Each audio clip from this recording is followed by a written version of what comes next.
Previously, Aya Rindo and her maid Shizuku Hasei have travelled to feudal Japan to look for the one called the Oni Slayer. Who they found was our protagonist, Tsugaru Shinuchi, a half-human and half-oni. A deal has been set between them. Aya will extend Tsugaru's life. In exchange, Tsugaru will help Aya get her body back from the perpetrators who beheaded her. And that deal has been sealed with a kiss. Now we continue our story 1 year after the aforementioned events. We find ourselves in Givre in France at the Vague de Folie Mansion. The building looks dark and abandoned. With the mysterious forest as its background, one can only feel uneasy looking at it. But it's not desolate. A family is residing there, although they're not what a normal human family would be. The father and son are currently hunting in the nearby woods. Jean-Duché Godard uses a rifle to hunt a stag. When he misses, he lets out a sigh. He then drops the gun and chases after the animal. The stag runs quite fast, but Godard runs faster. After all, it's in his genes to hunt skillfully after his prey. When he catches the animal, he hauls it on his shoulder and goes back to his waiting son, Raoul. The kid asks his father why he needs to use the rifle when it's useless against his hunting skills. Godard simply says it's to show everyone that they can blend in with humans. The mayor has gifted him the weapon, so he's using it as an appreciation. But Raoul thinks otherwise. Not all humans are accepting their integration into society, especially after Count Dracula got taken out. Many vampire hunters are still after them, just like the recent one who tried to kill them with a silver stake. Godard turns to his son and emphasizes that they have to get along with humanity, whether they like it or not. When they arrive at their home, Raoul asks why his father keeps the silver stake. Godard says that it's safer for them to keep it, so their enemies will have less ammunition against them, but he's made sure to secure it in their storage room. Just as he walks toward the said room, Godard kicks a wrecked padlock. When he looks at the door of the storage room, the chains are dangling from the handles. He opens the door and looks inside. Nothing seems to be misplaced except for the silver stake, which is now drenched in blood. Vampire blood. Immediately he instructs Raoul to stay by his side at all times. He entwines the chains into the door handles, then calls out for his family members. The first to appear is Claude, his eldest son, who asks what's going on. Next is the family butler, Alfred, who says that he hasn't noticed anything strange since he's been in his office the whole time. Claude also reports that Charlotte, the youngest sibling, is with Giselle in the laundry room. They've been so loud all the time, there's almost no need to check on them. Then, realization strikes as Godard thinks about his wife. He runs to her room without a word. He hesitates by the door before opening it. It's dim inside and the only illumination comes from Alfred's candle. An empty bottle rattles on the floor as he kicks it. A bloodied coat is neatly folded beside the chair.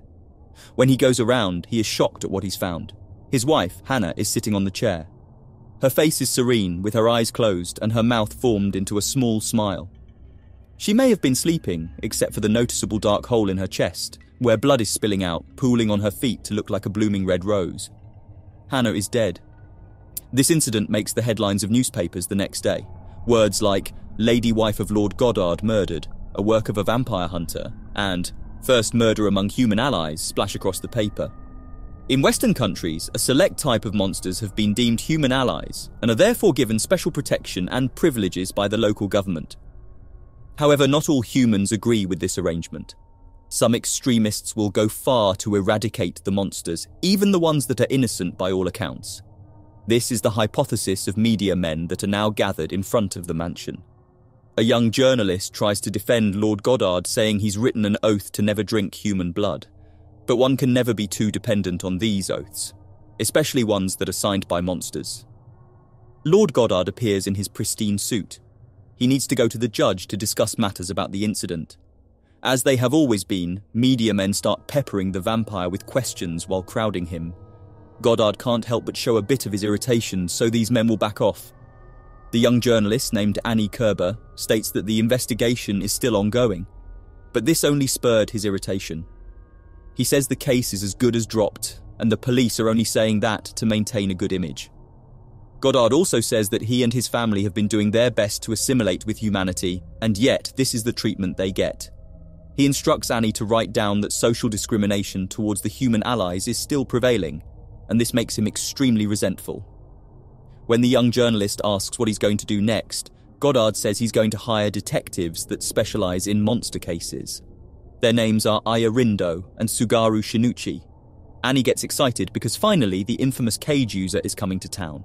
Indeed, later that night, the said detectives are travelling along the bumpy country roads. Tsugaru tells the coachman to hurry toward their destination, but also asks him if he can make the journey less bumpy. His mistress is about to hurl, he says. Aya chides Tsugaru to stop harassing the coachman. Besides, she can't even hurl. With that, the two chuckle together, while Shizuku is as stoic as ever. The coachman peeks inside the carriage and wonders who owns the female voice if the maid is not even speaking. 1 year after they sealed the deal, Rindo, Shizuku Hasei, and Tsugaru Shinuchi have been travelling to Europe to look for the man who beheaded Aya. To fund their journey, they pose themselves as detectives. Due to Aya's prodigious intellect despite being a severed head, the little trio has become known throughout Europe, especially among the dignified monster communities. And part of their act is the image of Tsugaru holding the birdcage while Aya solves the case. Many people believe something inhuman or demonic is inside the cage. This is how they earned the moniker Cage User. Eventually, they arrive in front of the mansion. The coachman charges them 3 francs for the journey, including the drive back to town. Tsugaru tries to haggle the price, but eventually they both settle for 2 francs. Tsugaru says that the payment will come from Lord Goddard after they're done with their work here. For some unknown reason, the coachman enters the mansion crying and relieved. Tsugaru, in his easygoing demeanour, asks his client if he can provide a room for the coachman so he can rest for the journey tomorrow. Goddard, even though he's confused, accepts the request. Then he greets his guest, along with his sons Claude and Raoul. He can identify Tsugaru as the cage holder since he's holding the covered birdcage. So the maid at the back carrying 2 luggages must be Rindo. But when Aya speaks, and the maid is not opening her mouth, Goddard can't help but be confused. Even his sons are looking at each other. Who owns the female voice that is supposed to be Rindo? The maid is led by Alfred to their rooms. Tsugaru notices the confusion on their clients' faces. He smiles because this situation never gets old. He introduces the maid as Shizuku, which makes Goddard more baffled. It seems like even though he researched the cage user, some finer details were left out. Aya is not surprised. All the people who have seen her can't seem to have the courage to share one important detail about her. After all, who would believe them if they say that Rindo is a talking severed head? Tsugaru lifts the cover of the cage and presents it to their clients, eliciting horrified yelps from all of them. Aya, with all of her dignified head, introduces herself again. After allowing herself a short moment to enjoy their reactions, she goes straight to business. She asks Goddard to recall all the things that have led to him finding his wife and the subsequent events that followed, with all details included. Goddard obliges her while they walk toward the room. He confirms that Lady Hannah used to be a human. He also adds that there are 4 of them in the family, excluding his dead wife now, and 2 human servants living in the mansion. His wife used to fix anything antique. Sounds of metal and wood mallets would resonate all over the house when she was still alive. That's why he panicked when he didn't hear them that night. The crime scene has been preserved, making it possible for Aya to study the place with the help of Tsugaru. She checks the chair, as well as the bottle of holy water found on the floor. She notes that the top part of the backrest is wet with the holy water. That's why Goddard doesn't touch it. He gives them a picture of his wife taken just after the discovery.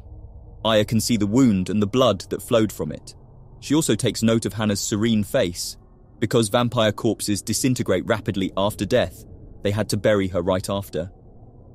Aya inquires as well about the silver stake kept in the storage room. Goddard confirms to her that when vampires touch silver, their regeneration abilities weaken. It will take at least a week to heal the wound caused by silver. But if any other weapon is used against them, they heal instantly. He adds that the hunter who used it before held the stake barehanded. As for the holy water, it seems like after stabbing Hannah with the stake, the culprit poured the liquid on her. But since she's already dead, her vampire skin had no reaction to it. After inspecting all angles and scenarios, Aya comes up with 7 problems related to the timeline of the crime. She asks Tsugaru to lift a finger every time he enumerates the problem. First, it's strange that Lady Hannah never noticed the murderer, despite her heightened sense as a vampire. Second, it's baffling why the suspect chose to attack at night when everyone knows vampires are more vulnerable at day. Third, the culprit left the bottle of holy water which could be used as evidence. It's clear that the coat was used to avoid blood splatter, but why leave the bottle behind? Fourth, the murderer knows where the silver stake is kept, where Hannah's room is, and the time she's napping, implying a knowledge of the layout of the mansion and the activities of its occupants. Fifth, it's strange why the culprit bothered to return the stake to the storage room. When Aya is about to point out the sixth and seventh problems, Tsugaru says he has no more fingers to lift as his other hand is holding the cage. Aya tells him to use his tongue and foot, so Tsugaru uses them and looks like a creepy clown without the red nose. He accidentally scares Charlotte off, who happens to check on them at that time. Enough fooling around, Aya says, and Tsugaru puts his foot down. Thank you so much for watching. See you in the next video.